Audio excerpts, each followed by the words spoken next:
In any case, the purported medical letter transmitted through his lawyers to the OSP did not state so or demonstrate so.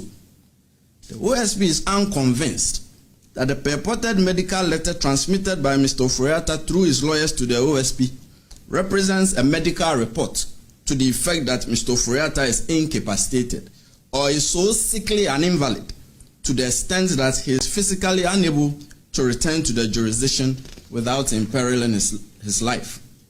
No serious law enforcement agency, and certainly not the OSP, will be convinced that the purported medical letter stops it from demanding the physical appearance of Mr. Ofori-Atta before it in the described circumstances.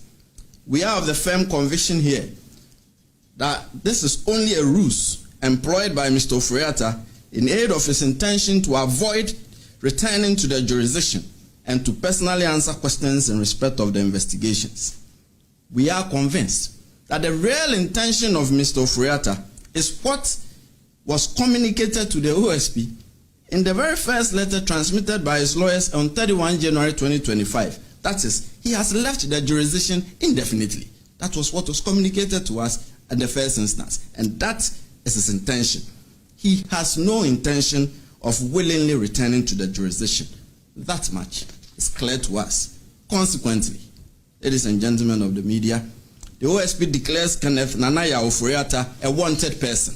He is a fugitive from justice. The OSP will take all necessary legal steps to secure his return to the jurisdiction and attendance at the OSP. And this is to Mr. Ofori-Atta. You have two choices. You can either return to the jurisdiction voluntarily, or the OSP will enforce your return.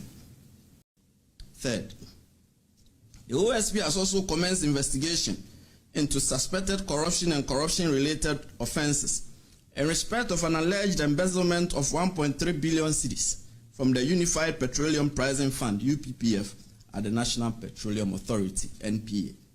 The investigation primarily targets the following persons: the coordinator of the UPPF, Mr. Jacob Amwa, NPA staff Frida Tando, NPA staff Wendy Ashon Newman, and the former chief executive of NPA, Mustafa Abdul Hamid.